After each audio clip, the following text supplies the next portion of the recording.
Okay, it's going to be a 1994 hip hop retrospective of all the essential albums that came out from worst to best. A couple of different reasons I want to do this. I realized that the original 1994 list that I put up on YouTube, I'm really not that happy with it looking back on it. I definitely did sleep on a lot of stuff. There's just so much stuff, from 94 that's worth checking out that I wanted to, go back in time and pay most of these albums the, respect that they deserve. And then, we're at the 30th anniversary of 94. And it's just ironic, man, because there's been so much stuff that's happened in 2024 that, is making me think of 94, whether it be O.J. Simpson just dying a couple weeks ago, the O.J. and the Bronco chase was, June of 94. And then at the same time, in the NBA playoffs, the theatrics of Tyrese Maxey from the Philadelphia 76ers in Madison Square Garden. It probably is like the closest thing you've seen, to Reggie Miller, sticking a dagger into the Knicks' heart. Definitely what might end up being one of the worst Knicks losses of all time, unless the Knicks could actually, still, win this series. But, those are two things that really had me reminiscing of 1994. But when you think about it, 94 in retrospective, it's just such an amazing year, and it's not even because of the albums that came out in 94. And you got to keep in mind too, like a lot of people didn't buy, like I'm one of them as well. I didn't buy The Chronic until 94. I didn't buy Doggy Style until May of 94. And then, by the end of the year, you got Illmatic. I bought that during the summer. And then like Christmas time, it was Ready to Die. Like that's what I got for Christmas. So those are like 4 or 5 of the best albums of all time. And then at the same exact time, there's an album like Wu-Tang, 36 Chambers. I don't think I bought that until 95, but still in 94, that was the year where people found out about Wu-Tang. That was the year where, your friends would let you borrow the tape and, Cash Rules Everything Around Me was on the videos. And, so this was just a great year as well, because some of the stuff that maybe you were a little bit late to the party on in 92 and 93 became household hip hop albums in 1994. So it's definitely an incredible year. But we're going to get right down to it. From worst to best, the essential. So obviously I didn't listen to everything, but I tried to listen to as much as I could. If there's anything you think I slept on that should be on the list, then feel free. But I think I pretty much got everything. I think, the only thing I think I really missed here that you could argue is essential would be EPMD's PMD, his album Shady Business. That's something that could have been essential, but that was considered very disappointing. But we're going to get this list going right away. At number 64, it's the Fugees with Blunted on Reality. Dead End Hip Hop was saying this almost got them dropped from Sony, that it was so bad. I really did not like this, man. It just, whatever magic that they had on the score, it just wasn't here for this album. But I'll tell you what really saved this album, though. It feels to me like they remixed Nappy Heads, and they I think they remix Vocab as well, and those remixes sound great. But this whole album here, man, it just sounds like a mess. I just am not feeling Wyclef on this album. Even Lauryn Hill, like the rapping is just a little bit, it kind of sounds more like a reggae album, to be completely honest with you. I just wasn't feeling the Fugees in 94, so I got that ranked last. At number 63, I got the Ed Lover and Dr. Dre album. Is it called Back Up Off Me?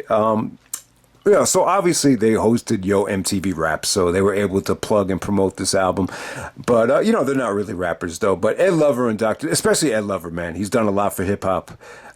They did a lot. The host of Yo MTV Raps, the host of the morning show on Hot 97. Ed Lover is, technically he's not a rapper, but he's one of the most important names in hip hop without a doubt. Number 62, we got Ice Cube's group, The Lynch Mob, with Planet of the Apes. I just really wasn't feeling this, but you get to see a lot of the guys that came up through Ice Cube's camp, like Mac 10 and KD. At number 61, we got Ahmad. Back in the days, I was a kid, but not a kid anymore. But sometimes, man, I wish I was a kid again. My brother used to love that song. Yeah, that's definitely a good song. He was kind of a weird rapper. I would say he's like the Skilo of 1994. He had that major hit single. The whole album I just really wasn't feeling, but a unique personality. Check it out, Ahmad. The Back in the Day song, there's like 3 or 4 different versions of it on the album, so definitely check it out. Number 60, we got Foo Schnickens, Nervous Breakdown. This is Shaq's favorite group, at least at that time. Yeah, really, really weird rappers, Foo Schnickens. They're actually from, I believe, Brooklyn, the East Coast. Very similar to Das Effects, just probably not as good. Most people would agree. You know, they did the song with Shaq, "What's Up, Doc?" That's actually on this album, and Shaq, was great with them, man. The "What's Up, Doc" song created a lot of buzz, and you'll notice about this album too. One of my favorite movies of all time, Die Hard with a Vengeance. There's actually a scene, the I hate Niggers scene. If you remember, before they see John McClane or Bruce Willis with the sign that says it, you got these black dudes just kind of hanging out, in front of one building, and they're actually, they're listening to a rap song, and they're actually listening to a Foo Schnicken song. So, and this is actually, the song is actually from this album. So, I finally found that track from Die Hard with a Vengeance right there. But, this Shaq's favorite rap group, they did the great song with Shaq, "What's Up, Doc?" where Shaq had that great verse where he said, "Forget Tony Danza, I'm the boss." And then he shouted out Alonzo Mourning and Christian Laettner. At number 59, we got Ill Al Scratch, "Creep With Me." So this song was huge. "Creep With Me" got a lot of play on Yo MTV Raps. It had a great beat. They had very, very raspy voices. At that time, I guess it was different to have a very raspy voice. This was before the Lost Boys got popular. Obviously, Freaky Tah is one of those guys that had a very raspy voice. But yeah, Ill Al Scratch, the album was pretty good, though. This had like a lot of commercial singles. But it was okay. At number 58, God, this should probably be a lot higher, but I'm just not a big MOP fan. This is MOP's To the Death. I don't remember this getting any airplay in 94. I really don't. MOP is they're not horrorcore, but they're hardcore. They had this track called How About Some Hardcore? So this really got them an opening. I think this got them signed with Relativity. Eventually that led to the Loud Records signing them, but MOP, they had a very unique hardcore, yelling, screaming style. It just really wasn't for me. There was a time where I loved MOP when I was really into Freddie Fox and like underground stuff, but, I'm more into like really laid back and soulful, jazz rap, to be completely honest with you. At number 57, we have KMD, better known as MF Doom. This is Black Bastards. All right. He doesn't sound like MF Doom here, but you could see the potential. You could hear the ability. The beats are pretty dope. The rhyming is pretty dope. It just kind of feels like a mixtape. I guess he released this or remastered it before he had died. Before the pandemic. At number 56, we got Shaq Fu, The Return. All right, so some of the negatives here. God, if Dr. Dre was producing this, he would have made Shaq do these vocals over again like 100 times. Shaq's delivery, I think, was horrible on some of these tracks. I guess he just didn't have enough time to re-record them or whatever. You could just feel the unconfidence in some of these tracks. The good news is you got dope features. You got Warren G. You got RZA and Method Man with the opening track, No Hooks, which is the best song on the album. Even though Shaq isn't a great rapper here, there's a song called My Biological Didn't Bother. It's a great story. He talks about how, because Shaq is now a celebrity, the father made an appearance on the Ricky Lake show, and, he smells the money. And, Shaq basically said, he's not my real father. My real father is Philip Harrison, Shaq's stepfather. He had some great lines in here where he said, if you want me, you got to take my son, or else it's like a hot dog, but without the bun. So, there's a really good message there. The beat is dope. They loop the hook from, they reminisce over you with my. You took me from a boy to a man because my biological didn't bother. It's a great concept, great song. The funny story about this, I was taking a music class in middle school. This was like around 98. And, I decided to, I think they put you in like groups. And I decided to use this track as a song. I can't remember exactly what it was. I just remember the music teacher saying, I think Shaquille O'Neal better stick to basketball after he played the track. That's all I remember about it. But hey, man, at number 55, we got Public Enemy. We got Music in Our Message. It's funny. It's crazy how negative people were on this album. 2.5 mics in the source. And that's another thing I forgot to mention, guys. By the time we get to the top 15, 10, it'll be good. Even if you're not like a rap fan, I should have said this in the beginning of the video.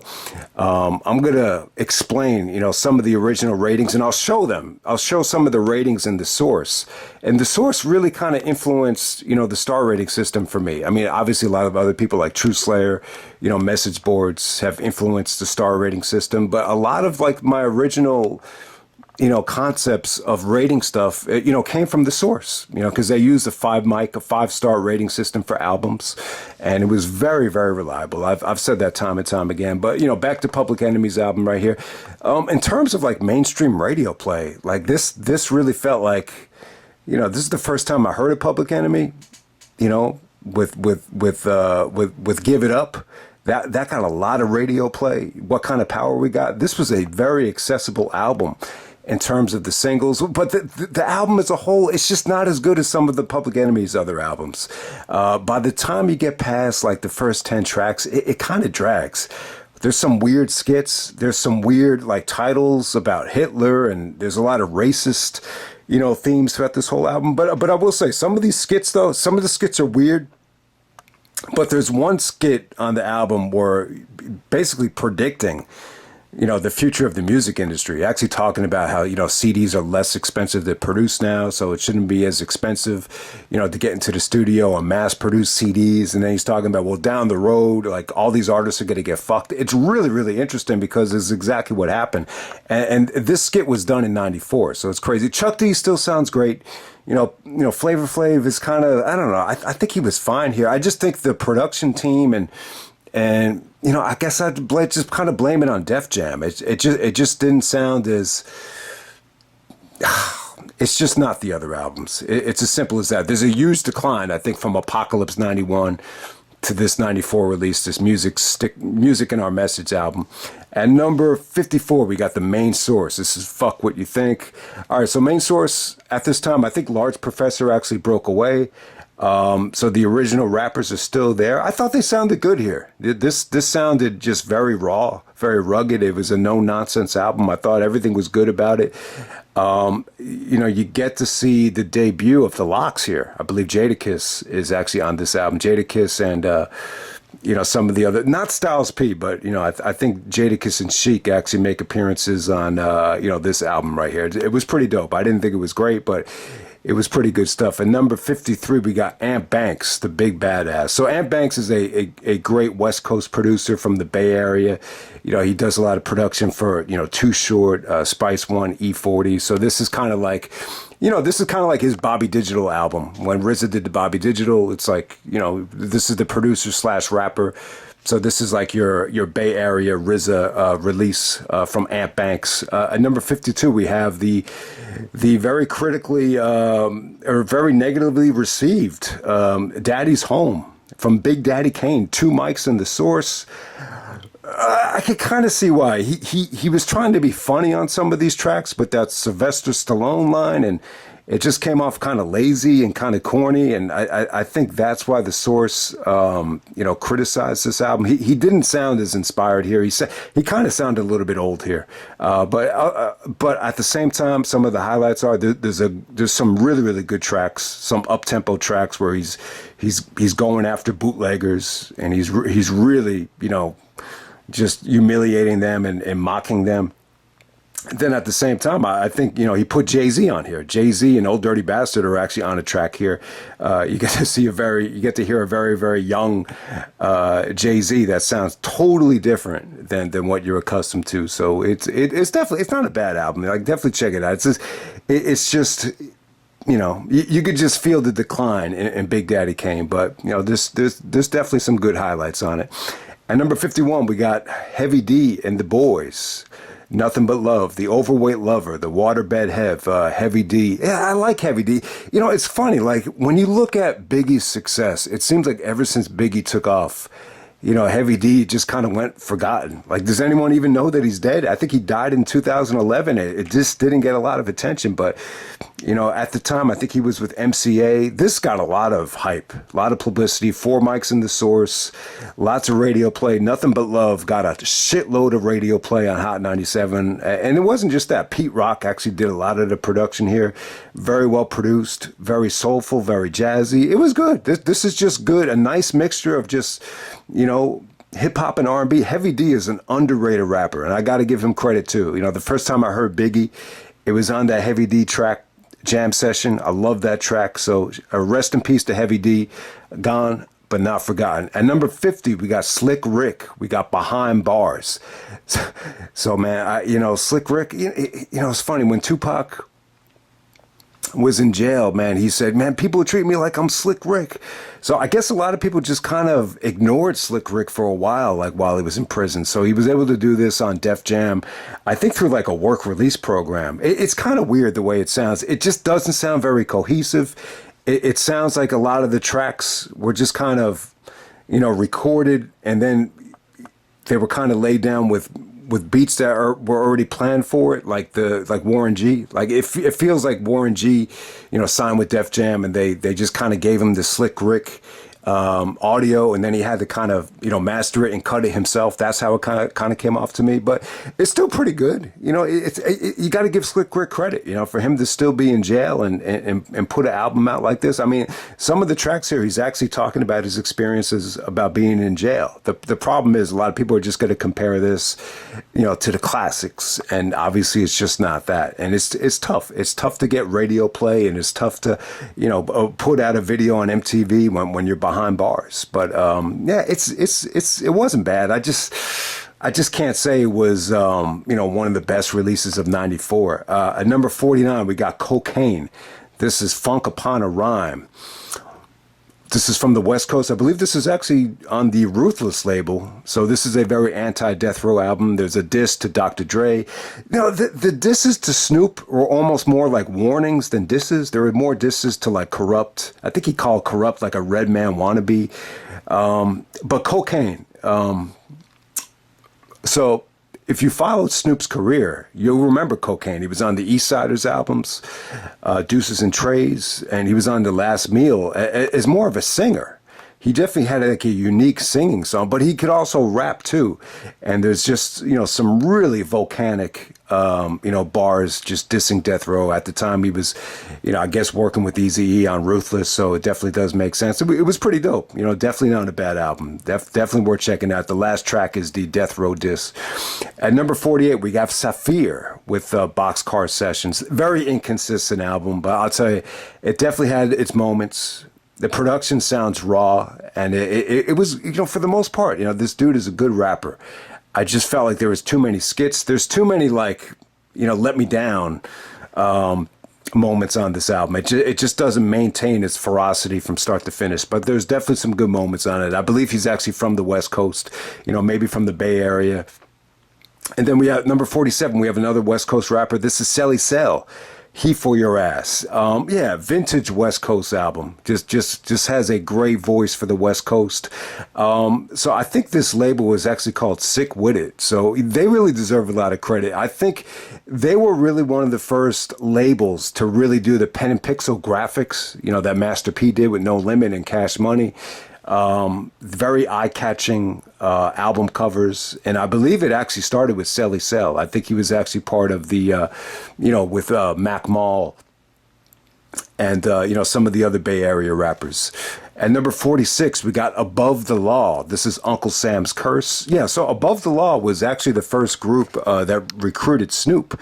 But then, he decided to go with Dr. Dre. He's, said, I can't pass up this opportunity. I got to be with Dr. Dre. So, but Above the Law, Uncle Sam's Curse. So, it seemed like at this time, especially on the West Coast, there was a lot of these rap groups that talked about, dropping out of school, to sell drugs. And then, obviously they would talk about too the just the racism that kind of went with the police at that particular time. A very, very political album. You could just tell by the album title, Uncle Sam's Curse.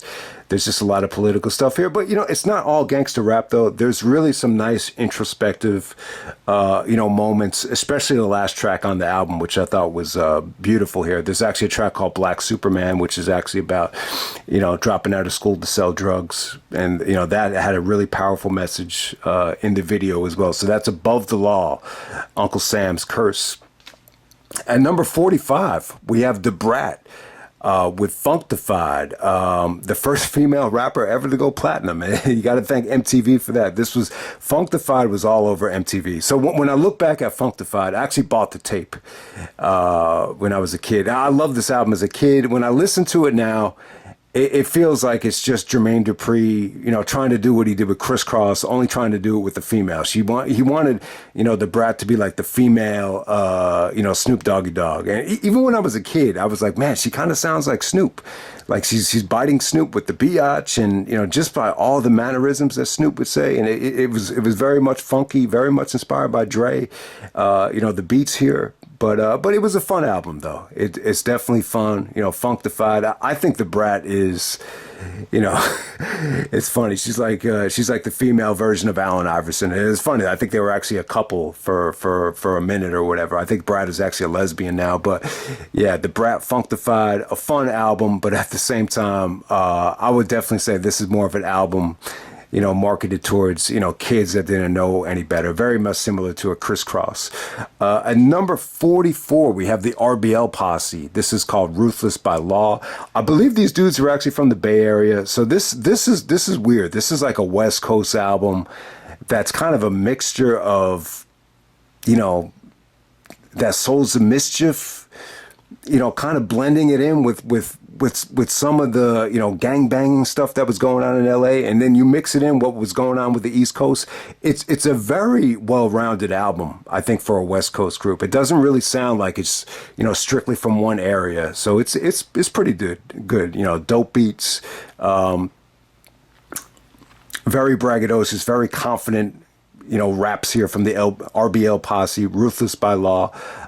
Not a bad release here. This was very, very slept on, no doubt about it. But, they did make a big name for themselves. You heard about the RBL Posse all the time if you listen to, a lot of the Bay Area stuff. At number 43, we have the Bush Babies.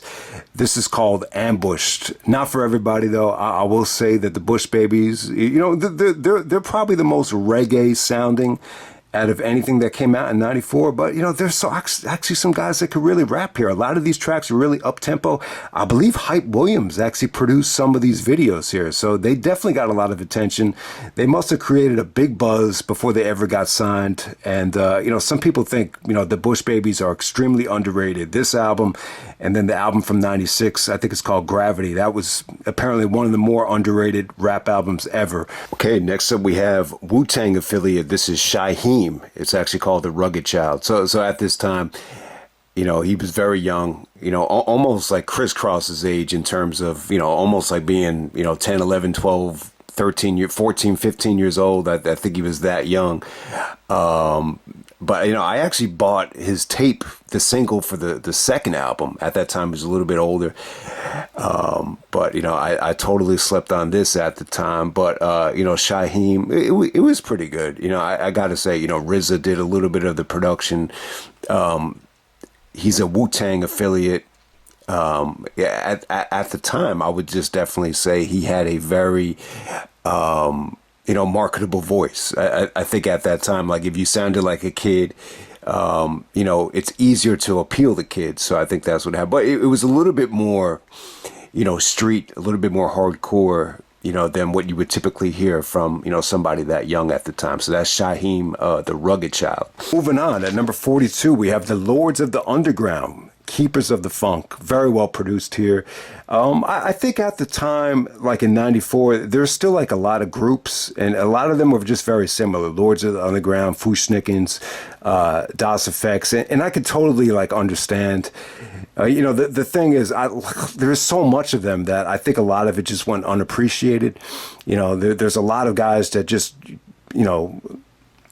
in groups where they're rapping really, really fast, and there's not a lot of women, there's not a lot of like big budget, but I could see like parents looking at this stuff and just being like, oh, this is crap, this is crap, this is crap. But at the time, little did we know, we were in a golden age in 1994 where, there was some down years. A lot of people were really down on hip hop, going into 94. And for some reason, it just kind of felt like a resurgence, for the whole genre. And, a lot of rappers, especially these groups too, like they did a lot to really, restore the credibility of rap. And some of them just kind of went a little bit under the radar. With Lords of the Underground here, this one is actually not on iTunes. I have no idea why. Maybe for sample reasons. The album from 93 definitely is more of a classic and created a little bit more buzz. But yeah, man, this is on YouTube. I was able to listen to it. It's pretty damn good. The production is good, and these guys are hell of underrated right here. So definitely check it out. At number 41, we got Paris with Gorilla Funk. I think he was trying to do like an Ab-Soul here, like what Ab-Soul did with These Days, trying to make a mockery out of hip hop. It felt like he was trying to make a mockery out of like G-Funk. And, I think he was trying to just imply like, I could rap over G-Funk too and do it better than anybody. But at the same time, you almost get the feeling like he was trying to make a mockery out of it. But it was pretty dope. Paris is more of a, political rapper, very political, probably like one of the more political rappers you'll ever hear. But, he's not really known for being, a top-selling artist with a lot of fancy beats, but I think, a lot of these tracks, especially Gorilla Funk, man, it sounds pretty dope, man. I really like it. And he was able to kind of blend it with, talking about just, racism and just, everyday life stuff that people go through. So it actually turned out pretty well. I really thought it was a lot of fun.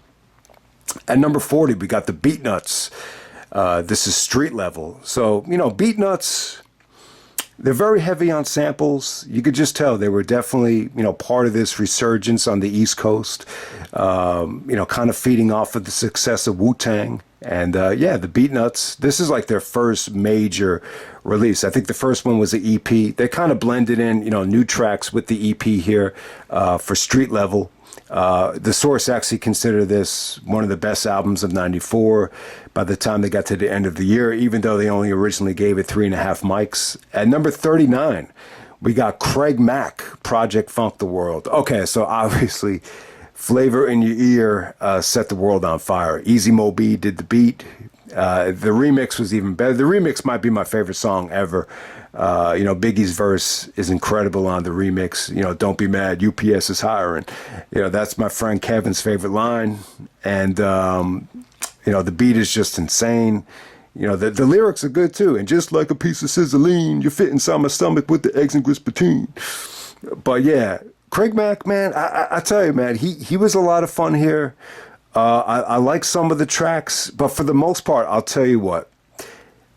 When you compare this to Ready to Die, it sucks in terms of subject matter, in terms of, trying to get to know Craig Mack as a person compared to Biggie. It just didn't hit the mark. I think there's a lot of tracks where he's just kind of rambling, kind of like I would compare this to like a Busta Rhymes album where, Busta is just amazing on the single and on the guest verses. But when it comes down to holding down the whole album by himself, it just feels like a bunch of mumbo jumbo. I hate to say it. It's not a bad listen. It's just, but because of this album, like my expectations for Ready to Die were pretty low. And so that's why I was like blown away when I fucking heard it, because I just didn't expect it to be that. I expected it to be more like this. At number 38, we got Keith Murray, the most beautifulest thing in the world, just like that. I mean, this song, very, very similar to the Flavor in the Ear, got a lot of play. A lot of play on Yo MTV Raps, a lot of play on Hot 97. It was a funny hook, a unique hook. I think Keith Murray was good, man. I think he had a unique personality. The fact that he was able to go by his name without some weird gimmick, kind of similar to Craig Mack, but Craig Mack is a little bit more marketable than Keith Murray, especially what Puffy did with the Big Mac promotional stuff. But Keith Murray, he fit in well with Eric Sermon. He fit in well with Redman and Def Squad. I think this is a dope album. I don't think it's great, but Keith Murray is definitely a unique person and a unique explosive personality. It's coming out now that him and Tupac actually got into an altercation that wasn't publicized at the time. So there's that. Number 37, this should probably be a little bit higher, but it's not really a hip hop album. This is the Beastie Boys with Ill Communication. This had The Sure Shot, which is awesome. Sabotage. It's not really a rap song. Spike Jonze directed that. That was on Alternative Nation. It was, this is more of like I would definitely say that Ill Communication was probably the most, maybe Hello Nasty as well. Like those are like the most, rock sounding Beastie Boys albums. Paul's Boutique is like the hip hop classic. But I love Sabotage, though. And don't get me wrong, I listened to a lot more than just hip hop, especially at that time. Green Day, Offspring, Beastie Boys, Soundgarden, Nine Inch Nails. There's a ton of dope shit that came out in '94. But yeah, man, the Beastie Boys and the Sabotage, that was one of my favorite videos of '94. And the whole album is just dope. It's dope shit, man. I love the Beastie Boys, so I got that at 37. At number 36, we got Coolio with the Flow, It Takes a Thief. So, man, Fantastic Voyage, when that video came out, man, it set the world on fire. They even used that in The Last Dance for, Jordan going to play baseball in the summer of '94, because that was the biggest track in the summer of '94, along with Regulate. But Coolio, but besides Fantastic Voyage, I don't love this album, man. I really don't. I think it's okay. What's weird about this album is Coolio, in Poetic Justice, Coolio basically plays Tupac's cousin. So Tupac keeps playing this tape, and he's like, "This is my cousin's tape. Like, I'm gonna help him, get signed." And it's actually this Coolio, It Takes a Thief tape for most of the tracks. So a lot of these tracks must have been done in like '92, '93, and then eventually, when Coolio was about to blow with this video, I guess this is when he was about to blow up after Fantastic Voyage. But yeah, it's a fun album. I think it's a solid album. I think everything other than Fantastic Voyage is just good. I don't think there's anything on it that's great. I think It Takes a Thief it's kind of a weird title, especially for a debut album, and especially with Fantastic Voyage being such a fun song. I just think it kind of confused people, about who really is Coolio. But yeah, Mama, I'm in Love with the Gangster. I was just like songs like that. I just didn't care for. I Remember was the other single. There were some dope tracks. So I like Coolio, man. I think Coolio is a great guy. Once again, rest in peace. I do remember this. Back in '94, there was no internet. There wasn't anything I could look up and say, when the fuck is this album coming out? I used to call the record store like every other day.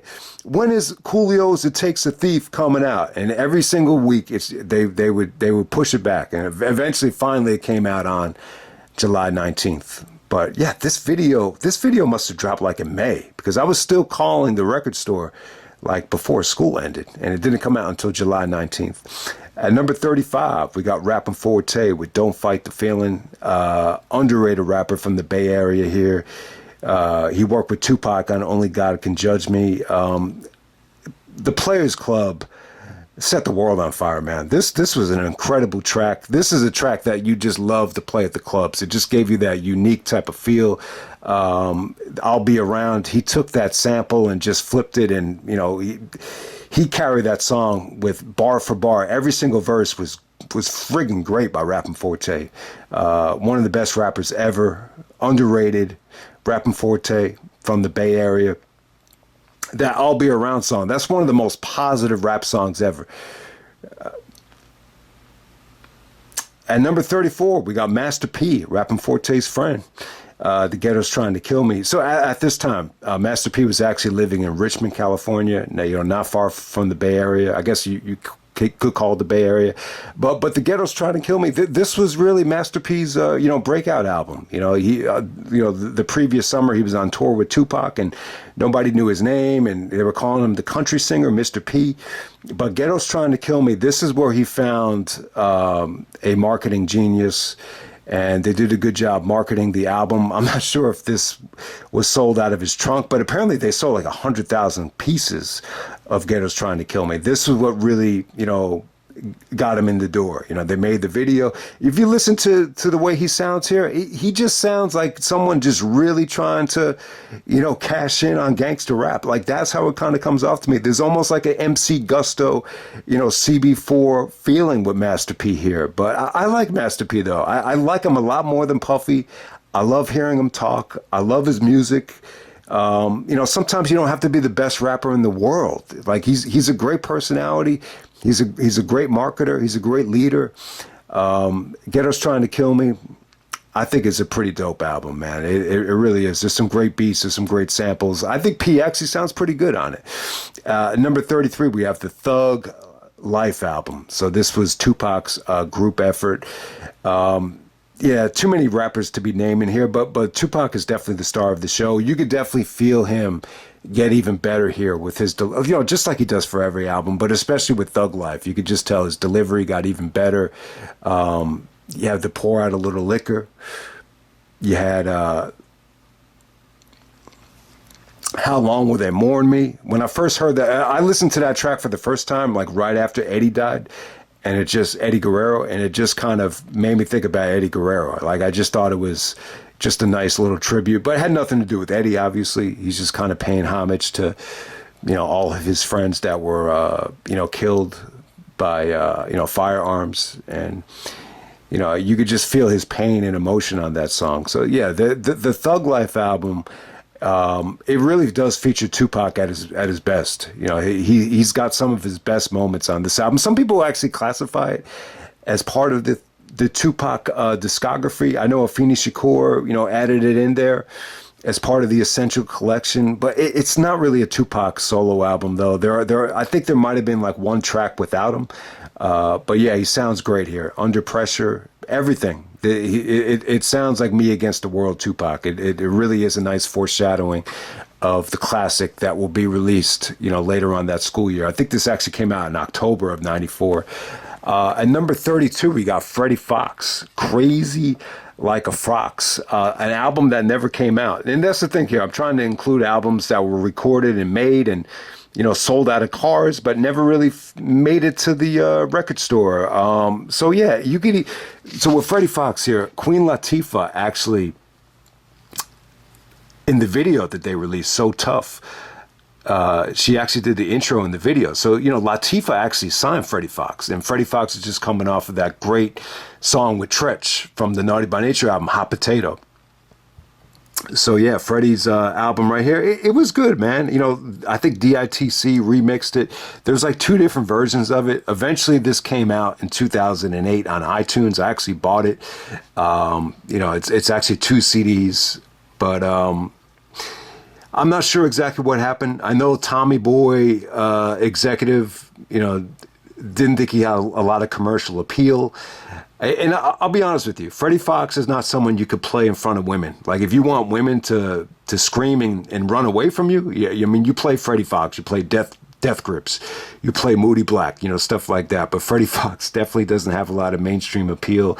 He's more like a Mr. T, but I love him, though. There was a time where he was my favorite rapper. I still think Industry Shakedown is arguably the best album of 2000. I love that album, but yeah, it's a shame this never got released because it's definitely some good stuff. But still, it's not as angry, and he had not gone through the ups and downs and the experiences by this point. But still, it's Freddie Fox, one of the most underrated rappers ever, and that's Crazy Like a Fox.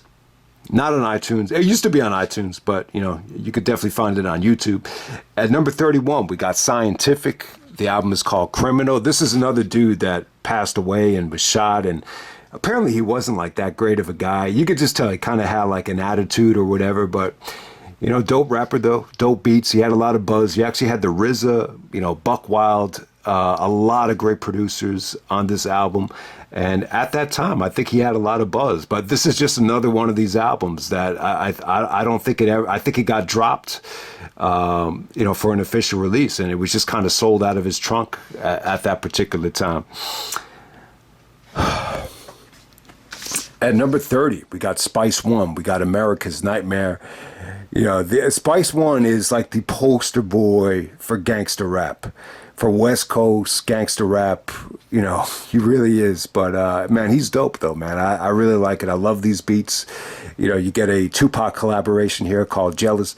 Jealous Got Me Strapped. It's not one of Tupac's best guest appearances. It sounds a little bit, I don't know what it is. It didn't sound that lyrical. And it didn't sound like he spent that much time on it. But other than that, I think Spice One was dope. There's a Method Man collaboration. So it just shows you how much respect Spice One had, even going out to the East Coast.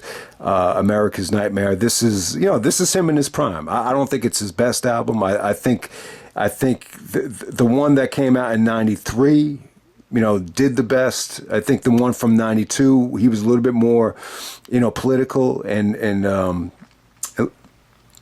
a little bit more conscious on that album. America's Nightmare, this is just, straight up gangster rap right here. And I think the problem with some of Spice One's albums is that I think, especially after this one, I think they kind of sound a little bit repetitive. But I think this 92 to 94 run, it's one of the best runs any rapper ever had. And, Spice One would definitely be, he's arguably the best gangster rapper of all time.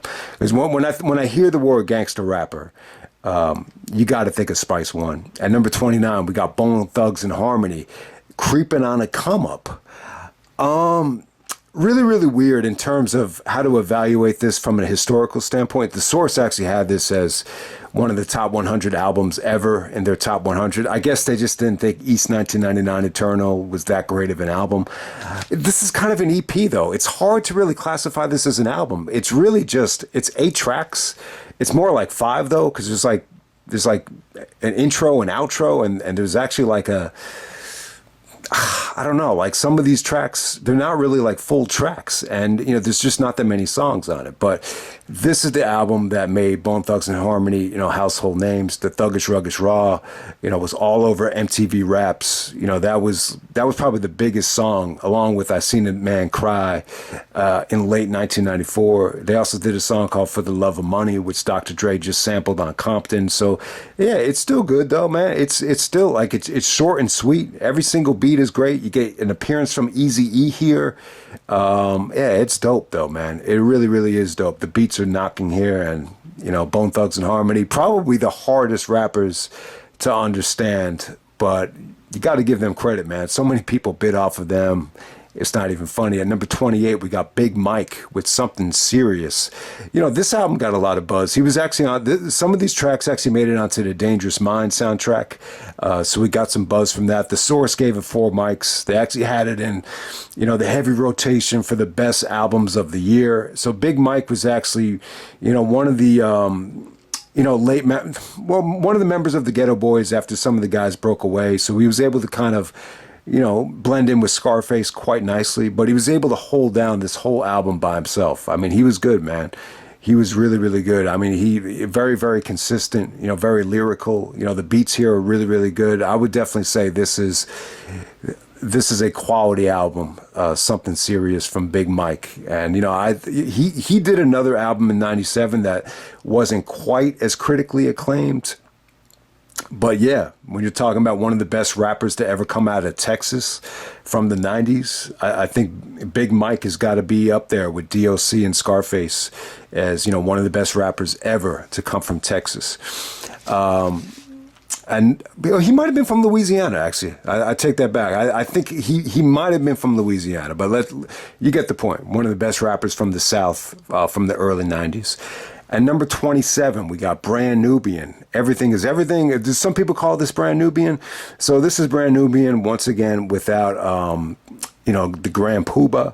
And, they were able to still, put out some good albums. I mean, they really were. I felt like the star of the show here was Sadat X. You know, after after Grand Puba left the group, they started to be a little bit more, you know, religious. You know, a lot of it was about Islam. I think, you know, Lord Jamar is probably, you know, arguably the most racist rapper ever. Like, I think he was the one that said that Eminem doesn't belong in hip hop. So you have that to deal with.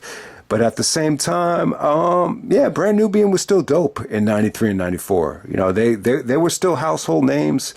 I had friends that used to just give me their tape on blank cassette, and definitely they had some buzz in '93 and '94, even without Grand Puba. And you know, what this album did, it really set the tone, you know, for Sadat X's solo career. And you definitely had some like mainstream singles as well. The I'll Keep Holding On was definitely a heavy sample right there. They had Ward is Bond. That was actually a big single. I mean, the album definitely did have its moments, but there are moments on the album where it just doesn't, it feels a little bit bland compared to, you know, the Brand Nubian with Grand Puba. I think Puba kind of gave them like a Jay-Z mainstream type of feel where they're able to appeal, you know, to more people than what they were. This is probably their most street album. It's not as like religious as in God We Trust, but this is definitely more, you know, political and street than the religious album. At number 26, we got Black Sheep with Nonfiction. So a lot of people think this is disappointing. I think it was pretty damn good though. I think, you know, Black Sheep's chemistry here was still good. You know, the rapping was quite dope. I think what the problem with Nonfiction was, it just didn't have the singles, you know, from the successful album. You know, they're still using that. You know, that Black Sheep song today, they use it in The Last Dance. What's the name of the song again? You could get with this or you could get with that. I mean, that song is timeless. So you're never going to duplicate that. And, you know, I don't even think they really tried to. But from a pure rap standpoint, they didn't really try to knock it out of the park. It's just, you know, the beats are dope. They're just two lyrical dudes. I think they're from the Bronx or from Brooklyn. And yeah, this was definitely a solid release, Nonfiction. At number 25, we have the Youngsters with No Mercy. That song Hip Hop Ride got a lot of airplay. That was a really, really fun song. These guys, I believe they were affiliated with Naughty by Nature. You could definitely feel Tretch's presence, you know, throughout the whole album with some of the scratches and some of the hooks. And yeah, I mean, they were definitely better than Crisscross. You know, the problem was, I think a lot of people just kind of classified them as kids, but by the time they got to this album, they were really coming into their own with the rhymes, with the beats, with the hooks. I mean, there's some really, really, you know, just good beats on here that I really think it's an underrated album. No Mercy. At number 24, we got 8 Ball and MJG, On the Outside Looking In. Another great album from 8 Ball and MJG. For me, this kind of went under the radar. You know, the one that they had in '93 was obviously their breakout album. The one from '95, that Space Age Pimpin', you know, the production on that really blew me away. But in '94, you know, they were still making a name for themselves. So they're actually from Memphis, and you know, they were a great tag team combination right here. You know, one's a fatter dude, one guy is strictly from the South. They definitely had a unique style. So this didn't really get a lot of airplay in '94, but at the same time, it does feel like, you know, in Memphis and in the South, you know, they really dominated that territory. You know, '93, '94, '95. Without a doubt, 8 Ball and MJG, one of the pioneers of the South. There's no doubt about it. At number 23, we got the Boogie Monsters, Riders of the Storm, the Underwater album. Yeah, this was really, really unique, man. So these are actually Christian rappers. There's actually songs here, you know, about the devil. Usually when rappers talk about the devil, it's almost like devil worship with, you know, guys like Cage and obviously Isham, which we'll talk about a little bit later. But this, I think one of these dudes actually became like a big time Christian minister. Yeah, and it was pretty dope, man. You know, it kind of felt like mixtape quality. Like a lot of these tracks aren't really mastered correctly. There's like no audio on some of these tracks, but for the most part, man, I thought you had good variety here, good range. It was solid stuff. It didn't feel like too preachy. When I'm talking about them being Christian rappers, it's not like, oh, you feel like you're stuck in a church or anything like that. It's actually really, really dope. It's a shame this one got so under the radar. I guess the only way you would have heard about these dudes was from Rap City. There used to be like so much stuff on Rap City that you'd hear it, like you see the video once and then maybe you wouldn't see it again. But I think this actually did get onto Rap City though. But yeah, underrated album, man. I really, really enjoyed it. Yeah, the beats were really had really good range here. 22, we got the Coup with Genocide and Juice. All right, the Coup is a big name in rap. If anyone saw the Lakers Winning Time HBO documentary, they actually did the opening, the theme song for the whole HBO series with Black Thought. That was from their 2006 album. So this one from '94, Genocide and Juice, this might be their best album. I really enjoyed it. The first single here, the first track, it's actually, they used that same Method Man and Redman beat from Serial Killer. They just sped it up here. I thought that was dope. The whole album was just really good. This is the Coup with Genocide and Juice. Very fun album. At number 21, we got Dred Scott.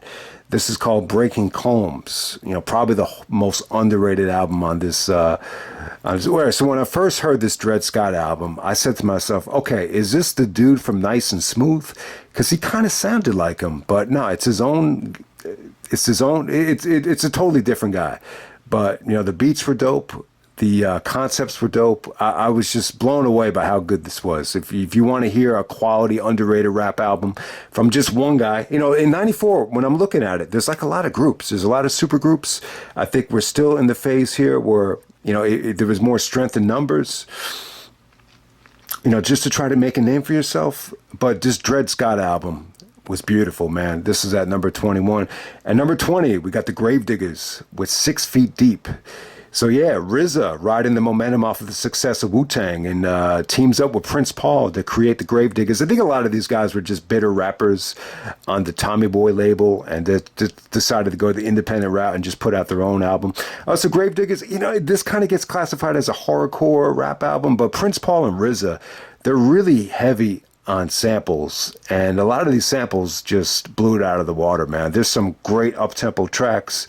You know, RZA just sounds grimy here. I mean, it's really fun. Now, the 1-800-Suicide song, a lot of people love that album. It was actually from the Tales of the Crypt album or soundtrack.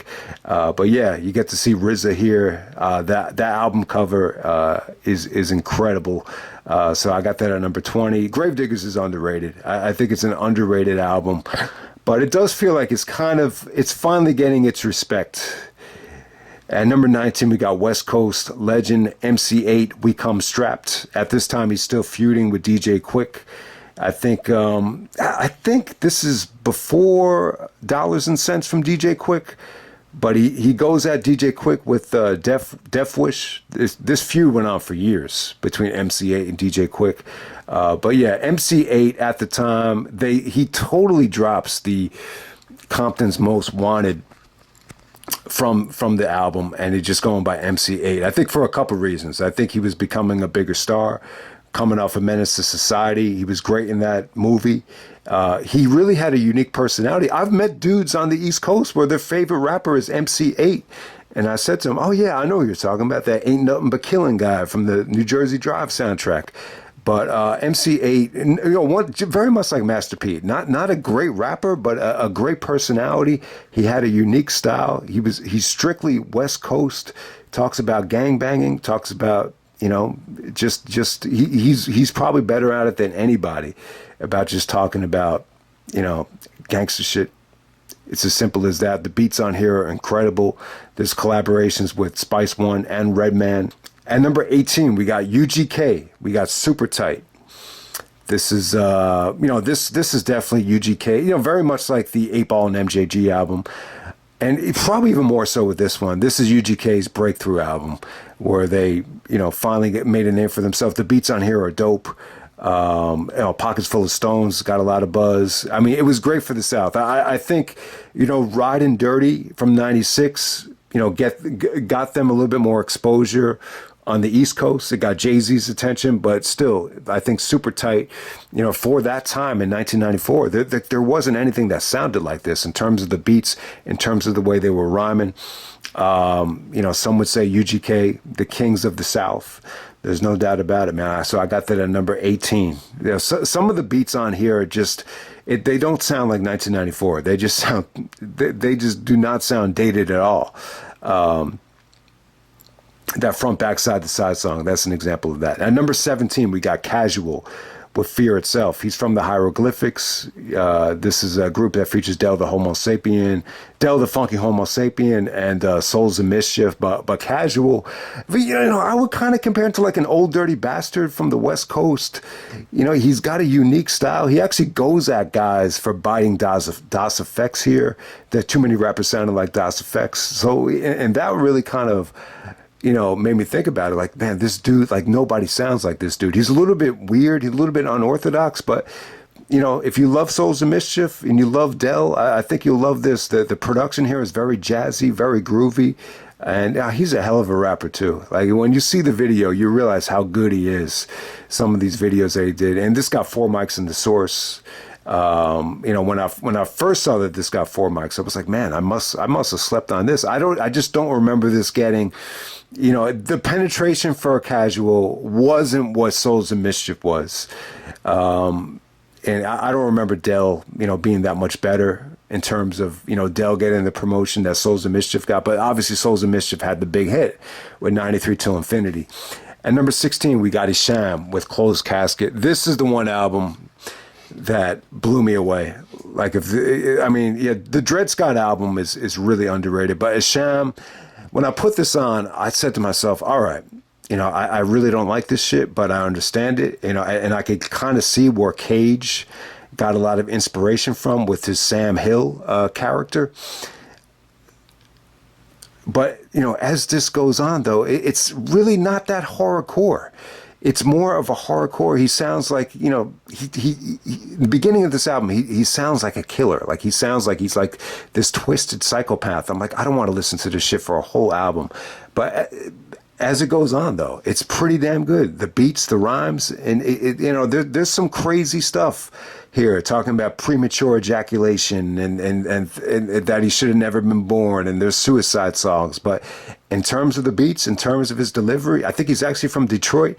Isham is one of these dudes that really kind of took horrorcore and kind of made it his own. Like, I think you got to, if you like Cage, and I know a lot of guys do, because I like Cage as well, especially that Kill the Architect album. I mean, you'll love this album, Isham Closed Casket, because it's not just totally horrorcore though. I feel like this is like the best of the best that Isham had. It just as a okay. Number 15, we have the Artifacts with Between a Rock and a Hard Place. Yeah, this was great, man. So once again, if you like Black Moon, if you like a lot of these lyrical rap groups, I would actually put rap groups like Black Moon, Artifacts above groups like Das Effects or Lords of the Underground. But the Artifacts are great. I think they're from Jersey.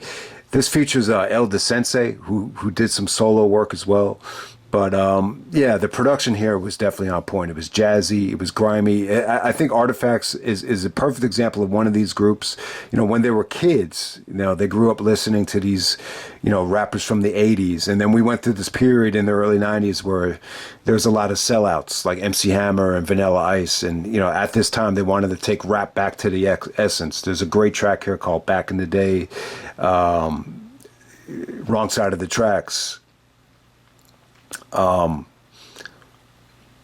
There's so much good stuff here with the Artifacts, man. This is just vintage, a vintage meeting of just dope rhymes and dope beats, Between a Rock and a Hard Place. Okay, now we're moving on to the top 14. I would say, once we get into this top 14, this is pretty much the A tier for me. I think each and every one of these artists, dropped what is possibly, their best album in this top 14.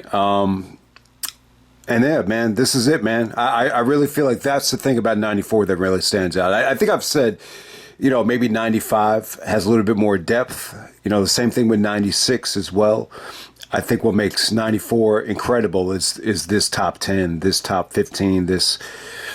I would definitely say that the top 15 is just an incredible list. Is it the best year in hip hop history?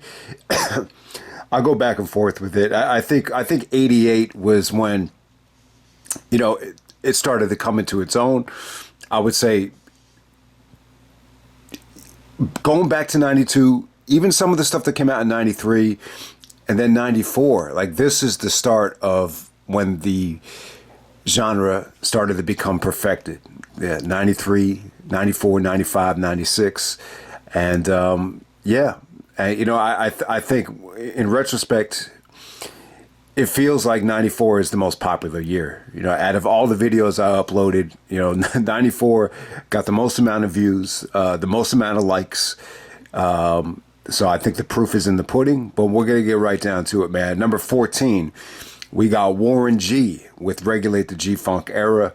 I think, it definitely started with the Chronic and Doggy Style. You heard references to, Snoop's DJ being Warren G. He made appearances on the Chronic, Ain't No Fun.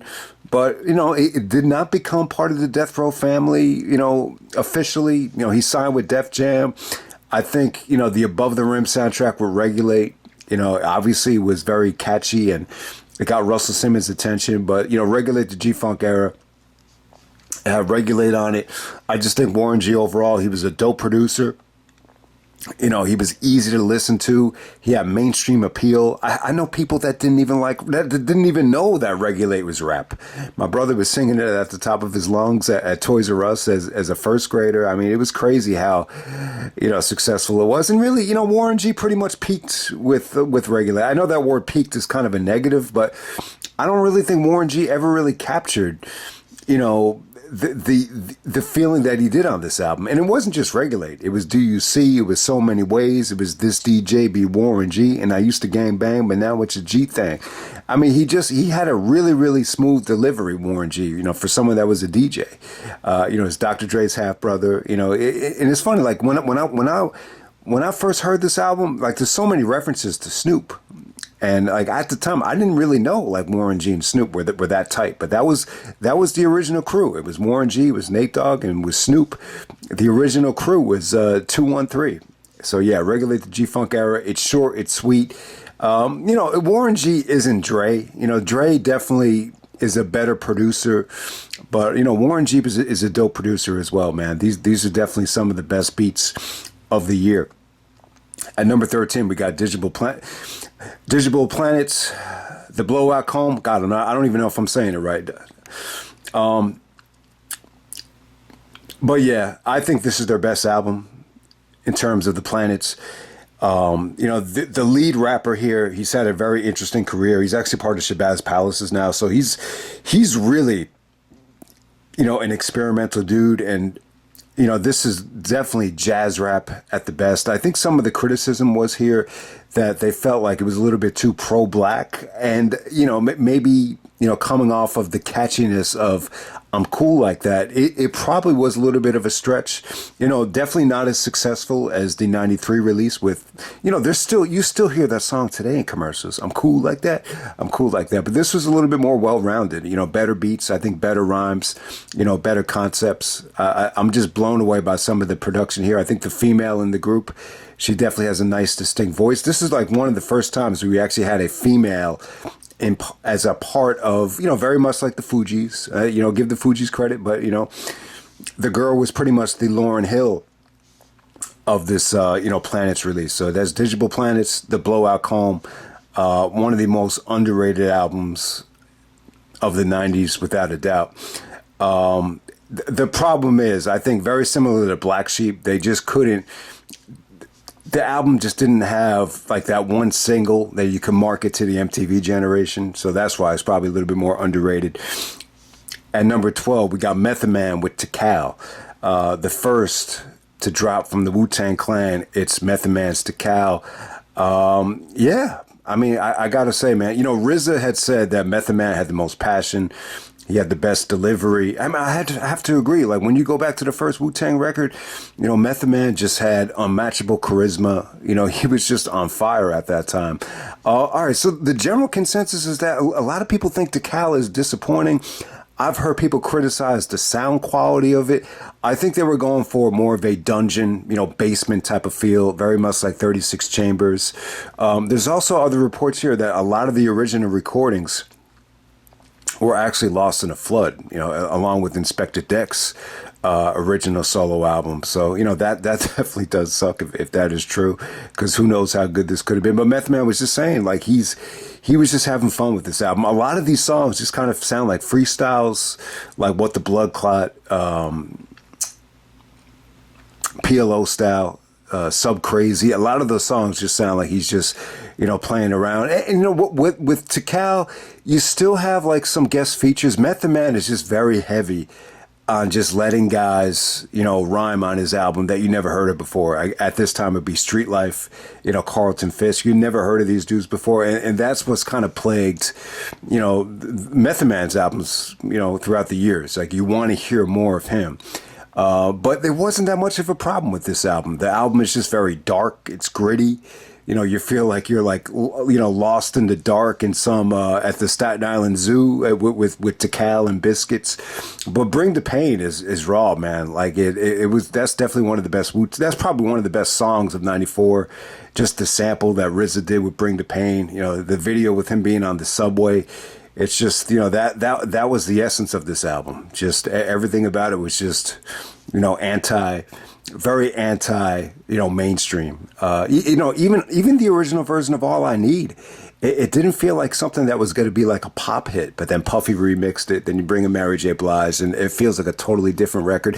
So yeah, I mean, I think that's the complaint. A lot of people went into buying Tikal, thinking it was going to be like this mainstream, release with, very similar to Biggie's album with a lot of versatility. But for the most part, it's straight up just from the gutter, man.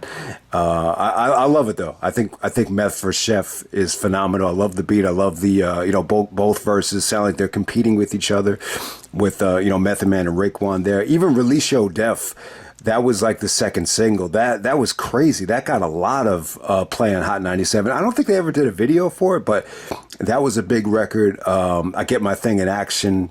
Mr. Sandman. There were some songs, I think Simulation, like you could feel the album kind of tending to drag at that point. Method Man's delivery kind of had a tough time kind of matching that beat. Even the remix of Method Man doesn't have the magic that the first one did, but for the most part, I think Tikal is dope. But, is it as good as Cuban Links or Liquid Swords or Iron Man or Supreme Clientele? It kind of misses the mark there, and it doesn't take you on the adventure that Old Dirty Bastards debut went on. All right, at number 11, we're going to go to Redman. We got Dare Is a Dark Side.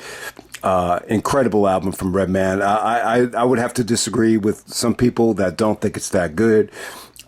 This has developed kind of a cult following, very much like Ab-Soul's Do With Thou Wilt, where he's kind of obviously under the influence of drugs. So sometimes that makes for an acid trip, but other times, you could argue that it makes for a more cynical, a more diabolical, a more menacing, album. And with Redman, it almost it feels like Redman is like a heel here.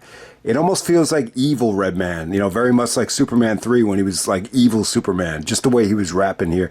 Even on Can't Wait, which is a catchy, mainstream attempt. Anytime Redman, as soon as he starts off his verses, it just feels raw. It just feels his delivery is just evil. And I love it though. I think it's a great album. I think Eric Sermon did a good job here with the sampling. Like some of the beats are kind of like bland, like basically, and some of the hooks are like almost like borderline retarded, like what it looked like. But for the most part, I think Rockweiler, I think Can't Wait, yeah. Even the Superman Lover track, it's very funkadelic. I love that track right there. At number 10, we got Gangstar with Hard to Earn. Some of the best beats that DJ Premier has ever done. Obviously, you have the Mass Appeal track, which is one of the best videos, one of the best beats. That got a lot of airplay on Rap City. That might have been one of the most played videos of 1994. on Rap City. But yeah, man, I mean, the beats are great here. Apparently the Dwick song was actually recorded a couple years earlier for Daily Operation, but it was just a B-side to a single, but they put it on here. But, I don't think it should lose points for that. I mean, you saw some guest appearances here from Nice and Smooth and J. Rue the Damager. I think, with Guru here, he sounds a little bit less inspired than Moment of Truth, for example, but in some ways, I think the lazy delivery actually fitted quite well. So it's still, arguably the definitive Gangstar album. I think they've probably done better albums from start to finish, but I think Hard to Earn definitely had the best moments on it. It definitely had the most crossover appeal, I think, out of any Gangstar album. So no doubt about it. I got that at number 10. At number 9, I got Organized Confusion. This is Stress, The Extinction Agenda.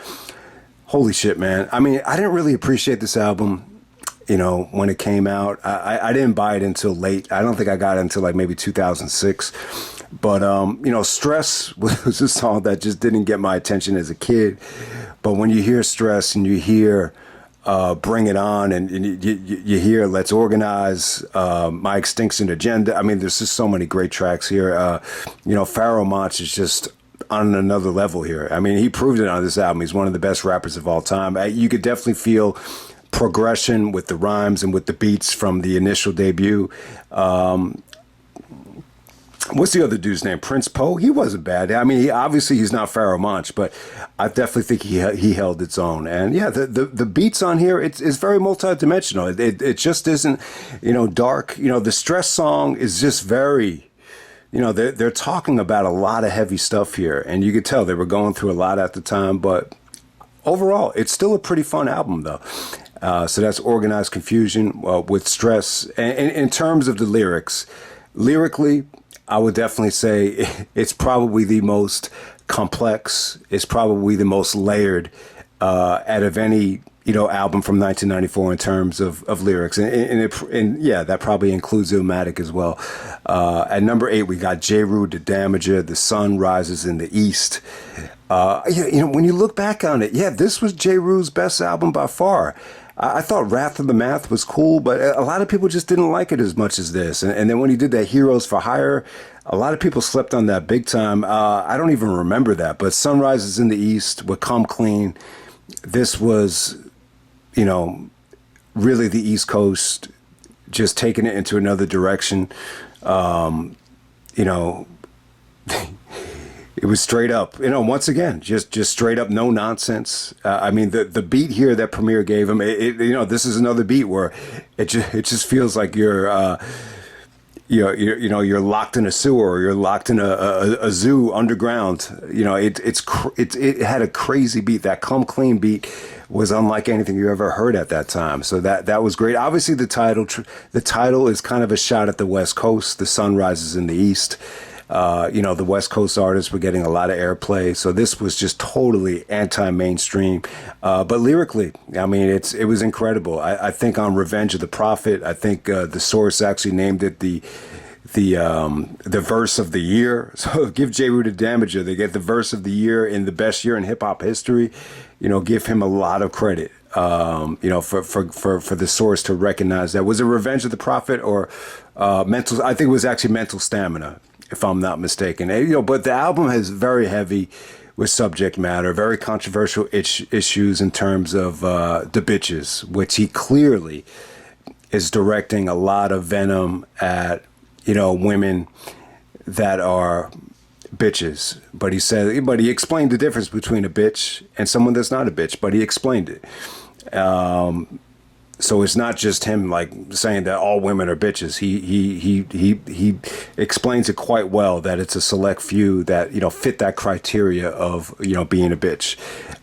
Really, really jazzy sample right there. That's definitely a great song. Very jazzy, considering how blunt and direct it is. I'll definitely say that. And then at the same time, what's the other track? Ain't the Devil Happy. Ain't the Devil Happy is just him going at devils. So obviously this, at this time in 1994, it's still very, heavy on, racism and a lot of the subject matter, throughout the whole, 90s and especially 1994 as well, focuses on, religion and keeping the black man down. And the subject matter is very, very heavy, but, Ain't the Devil Happy? It's one of the darkest, DJ Premier beats, but, with the lyrics that J. Rue came with and Premier's production, it was a match made in heaven. That's definitely one of the standout tracks. And then Come Clean, it cannot be duplicated in terms of like hearing anything like it. The beat isn't gonna. When you hear that beat, that Come Clean beat, it's not gonna set the world on fire. But have you ever heard anything like it before? I mean, it's a crazy beat. At number 7, we got Scarface with The Diary. This is Scarface's, magnum opus. Some would say it's either this or The Fix. It's tough to say, but this is my introduction to Scarface. One of the best storytelling tracks ever. I've never seen a man cry until I've seen a man die. It's one of the, very most mellow, but just most effective and dark rap songs ever about a guy, coming out of prison and, returning and just eventually just dying and ascending to the heavens. It's just the way Scarface did it, and just the way the video was shot. It was incredible, man. I just think with Scarface on this album, he finally nailed it. Like, he kept it very, very minimal. He didn't like overload it with a ton of tracks. He just put anything that he was recording that was quality, made the album. And the track with Ice Cube, The Hand of the Dead Body, I love the way how we incorporated, the live news coverage into the track with them, dissing and, talking down about gangster rap. It's almost like he kind of took a page out of the Chronic's book with, the LA riots. And he kind of, used all the derogatory stuff with Calvin Butts and see Dolores Tucker just, ambushing the state of hip hop. So yeah, Scarface and Ice Cube with that Hand of the Dead Body. That is an incredible track. And the Playing Tricks on Me, Scarface was able to hold that whole track down on its own. So you got 3 verses from Scarface over that classic, Mine's Playing Tricks on Me beat. The whole album is just great. Once again, it's very grimy, very, very much violent. The subject matter is not going to be for everybody. This is probably his most vulgar album in terms of the lyrics and in terms of the violence, but he's definitely one of the best storytellers in rap. I think Scarface is, definitely up there with one of the greatest of all time. I think he's easily, the best rapper to ever come out of the South. I mean, it's debatable, but, I would definitely give Scarface that crown. And, he is arguably in the top 5 of all time. When you look at how consistent his discography is and there's just never been, a bad, Scarface album, ever. And this is it in terms of just narrowing it down to, great track after great track. At number 6, we got OC with Word Life. So this is Omar Cradle. He's actually from the East Coast. I believe he's actually from Brooklyn. This is Word Life, baby, before John Cena. It's an incredible album right here. I was a little bit late to the party on this. I will say this, like, it's very much similar to Illmatic, where it's a debut album. You get great beats, great rhymes. In some ways, it gives you a little bit more than Illmatic in terms of the track list. There's actually more tracks on it. OC is an incredible rapper. He really is. I think the problem with OC in terms of why this didn't sell that well or how come OC is underrated, I think OC was kind of tough to market. His favorite rapper was the DOC, so that's why he, named himself OC. Plus his name is Omar Cradle, so that definitely makes sense. But it's kind of just tough to promote him because he's very, he's done some mainstream tracks, especially on Jewels, that really got a lot of mainstream attention. I remember white kids actually playing, some of the tracks from Jewels in health class. When we're talking about, him actually getting married, that one track from Jewels, I can't remember the name of the track. Was it like track 4 or 5?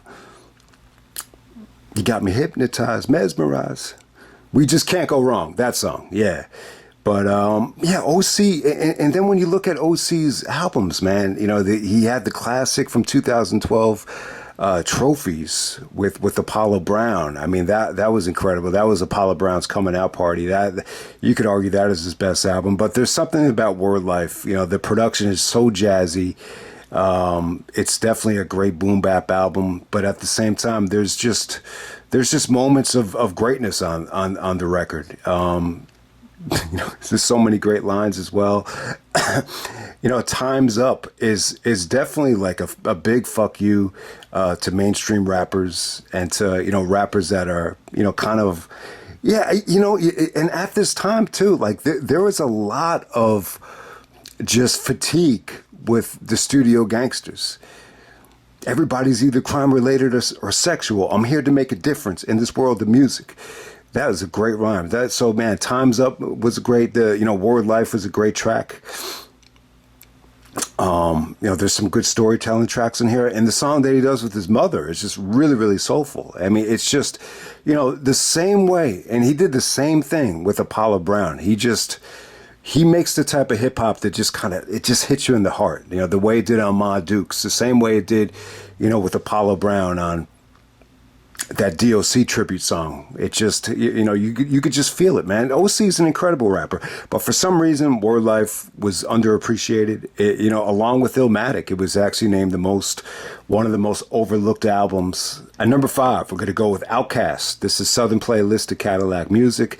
Oh, yeah, I mean, it's a great album. So Big Boy said, I needed my other half of Mike because that Southern Playlist of Cadillac Music was a classic.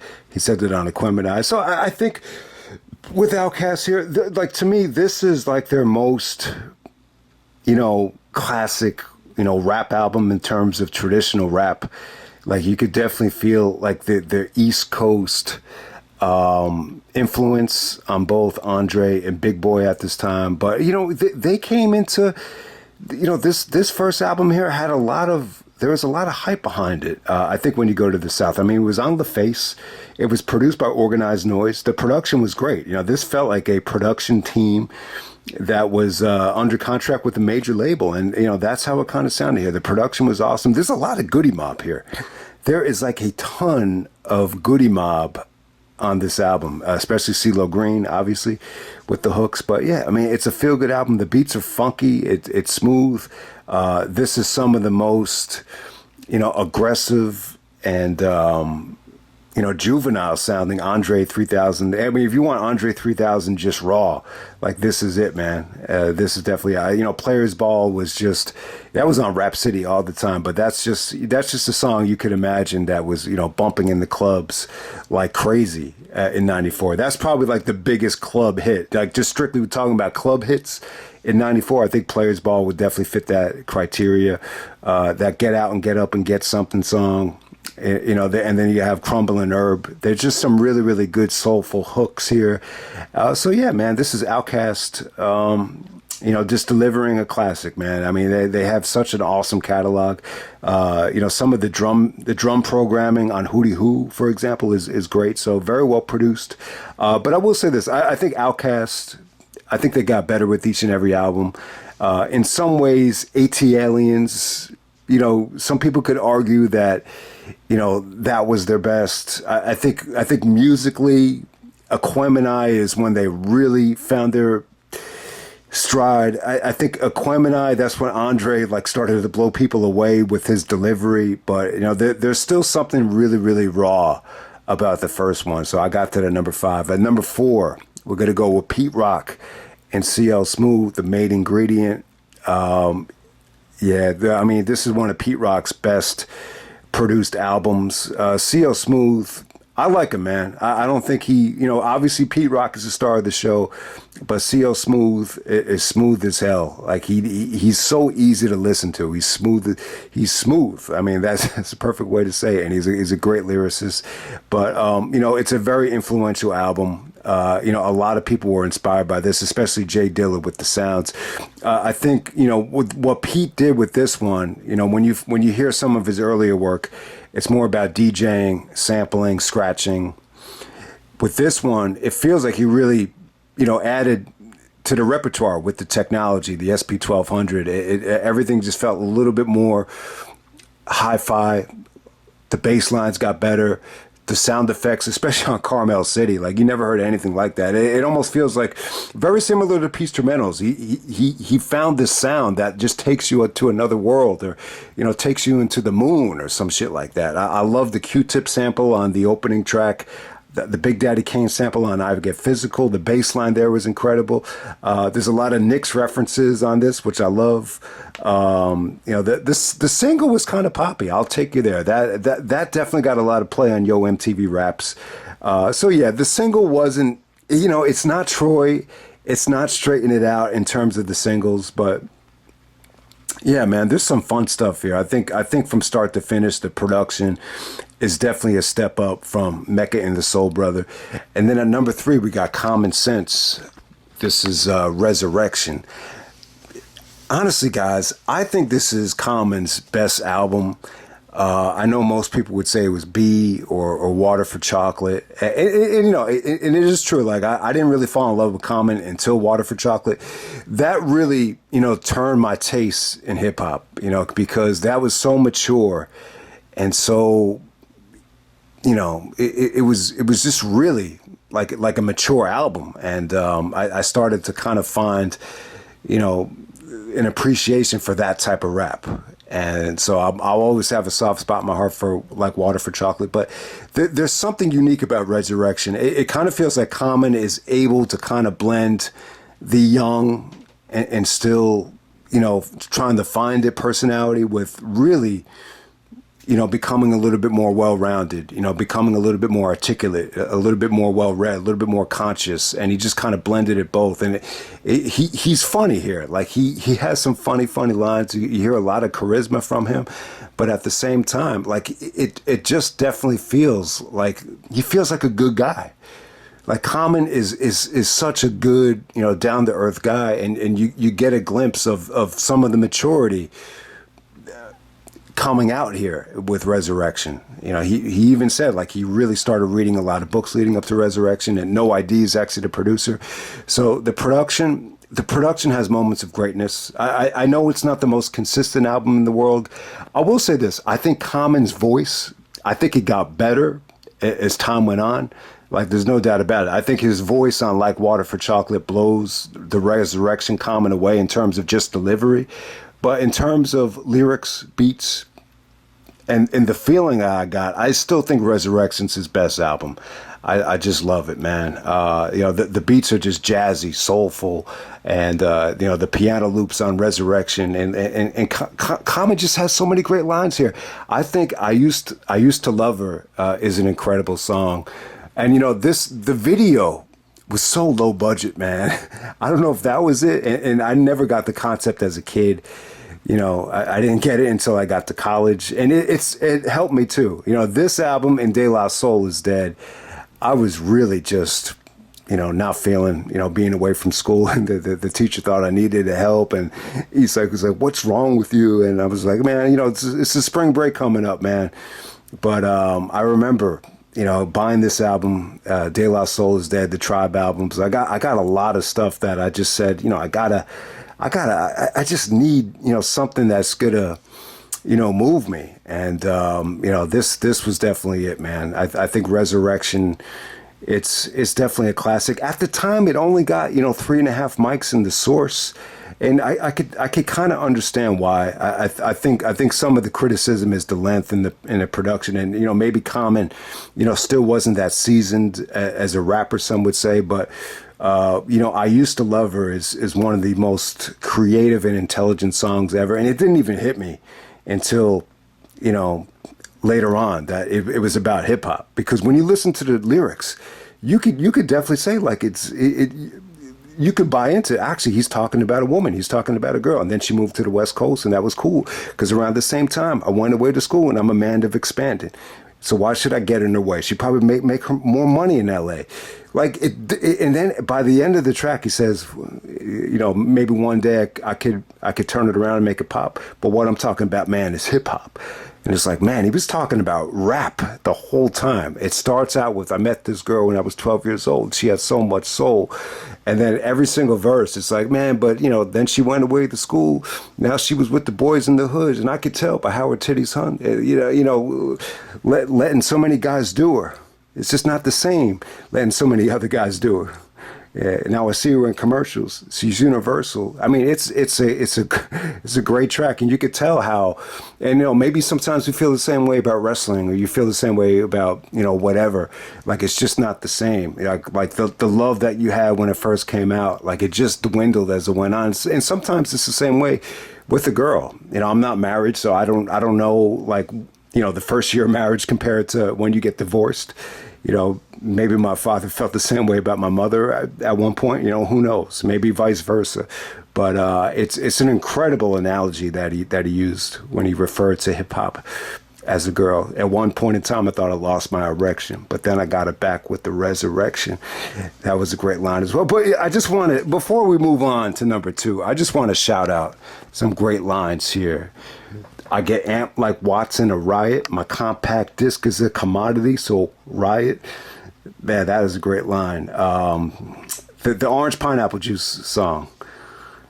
It's just a fantasy for the fans to see. I'm going back to Cali because Cali got bitches. I mean, he still sounds a little bit juvenile here, but it's funny though, and you could tell like he still had at this time. You could still see the maturity coming out, especially with I Used to Love Her.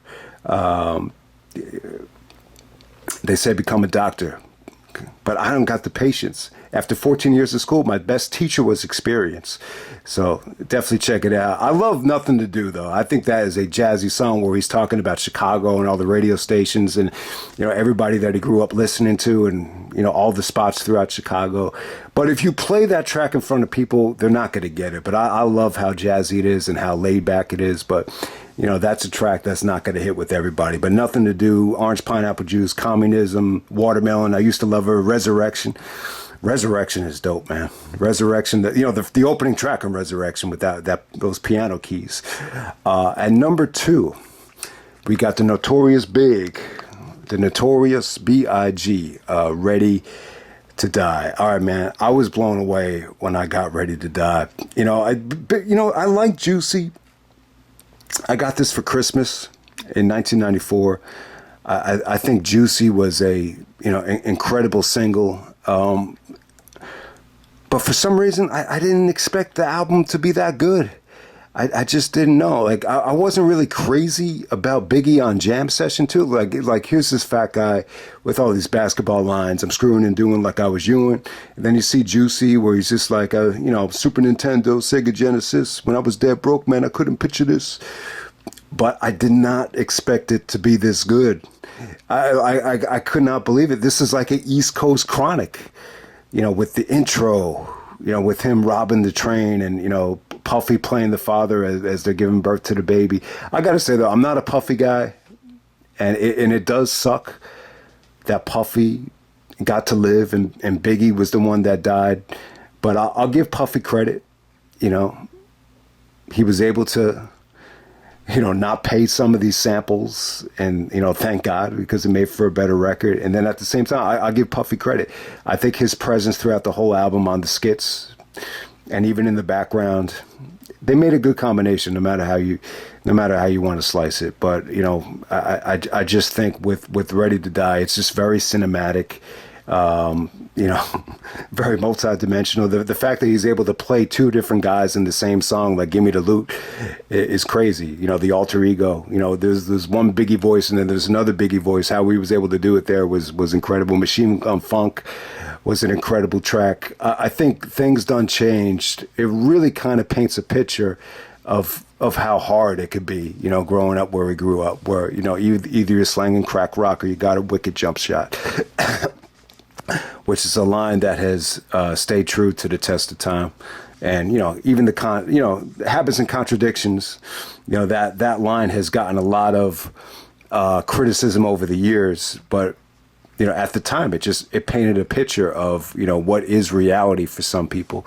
The What Would Method Man is a verbal sparring session. It almost feels like they're competing and taking shots at each other, but there's some great lines there.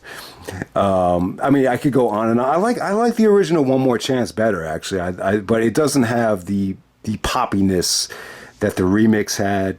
Warning is another song that really shows the incredible storytelling ability with him just, playing two guys at the same time. One is by phone and one is the regular Biggie. Juicy is, the most beautiful song ever, you could argue. I mean, it's great. Everyday Struggle totally changes the mood. Big Papa, it's great, that he was able to, take that Isley Brothers sample. And, Big Papa is really the single that kind of made him, a household name. That was the one that got the most penetration. That was the one that got it onto MTV's Top 20 video countdown.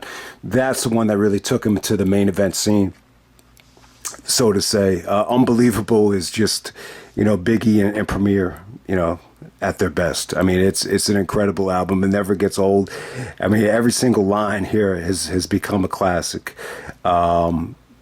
And then Suicidal Thoughts, actually produced by Lord Finesse. So a lot of these samples here, they didn't, if you read the notes, like they didn't, credit the sample. They just kind of took it and ran. And I guess they've been sued, and, Puffy's tried to countersue for fair use.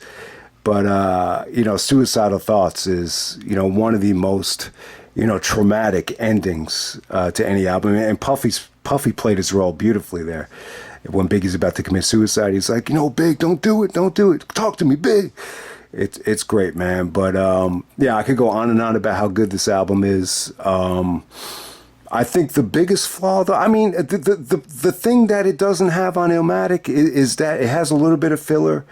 I think, the tracks that get criticism are Me and My Bitch, Friend of Mine.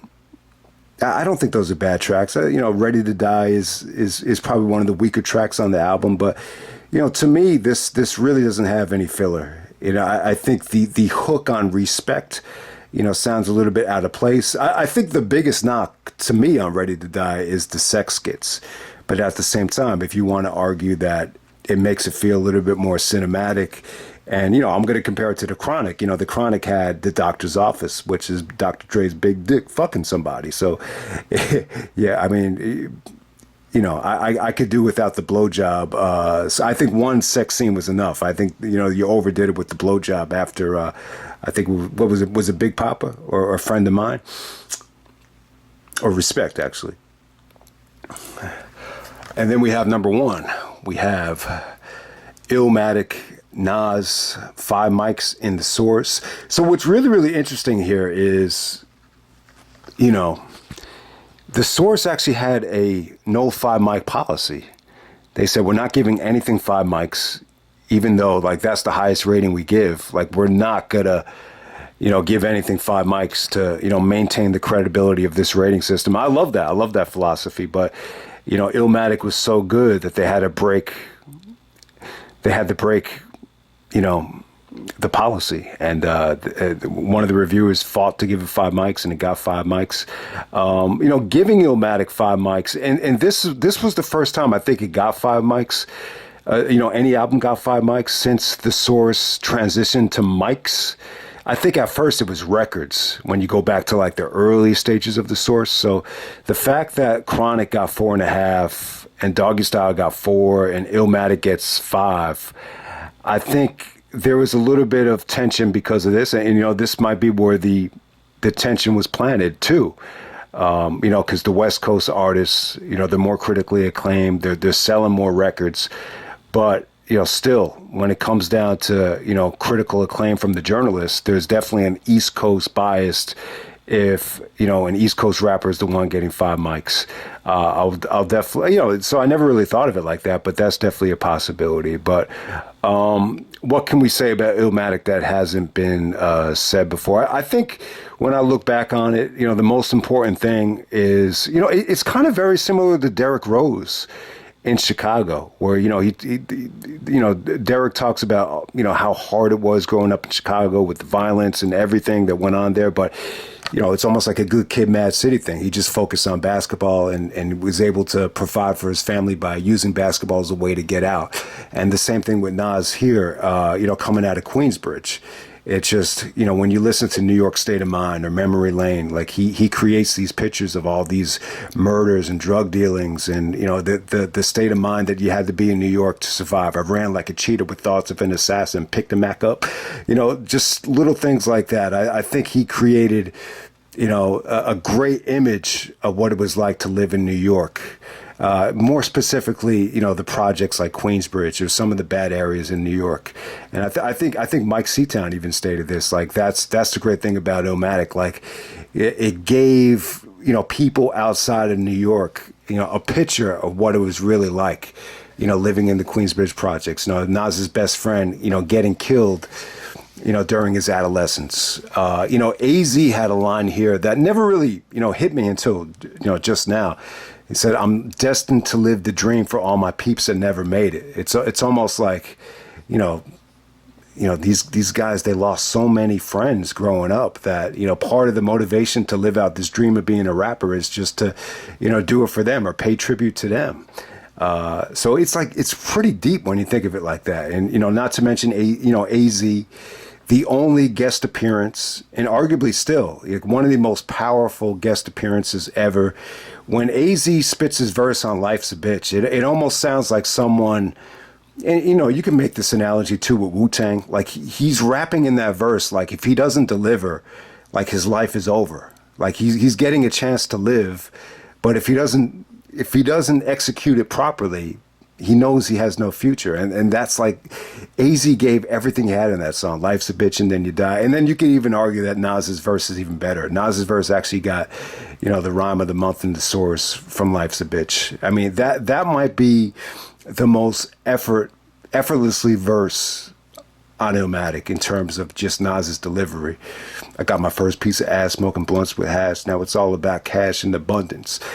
I love the Life's a Bitch rhyme. And it's really the only verse on Illmatic where he was able to just lock in and just focus on one verse. And then at the same time, man, like I think with Illmatic, it does seem like Illmatic is when it really started to break away from tradition, and you just go with a all-star lineup of producers, which was huge going into the late 90s and the 2000s. We get to have Pete Rock do The World Is Yours. You get to get DJ Premier. It just felt like Premier was kind of in his zone at this time with Gangstar, J. Rue, and then what he did with Nas here on New York State of Mind, where, that beat is just so grimy, and it just feels like New York. It feels like the dungeons of New York with New York State of Mind. And then, I gave him Represent, and he gave him Memory Lane. I think Memory Lane, it's one of the best songs on the album, but I think the ending of the second verse, where Nas said, "Never talking to snakes because the words of man kill. True in this game, long as blood is blue in my vein. I drink a Heineken brew to my deceased crew at Memory Lane." I think that's probably like the best, moments in hip hop history, that ending verse on Memory Lane. And then what Pete Rock did on The World Is Yours, it just feels like Pete Rock, man. It feels like just the way he was doing the scratches in the middle of the track.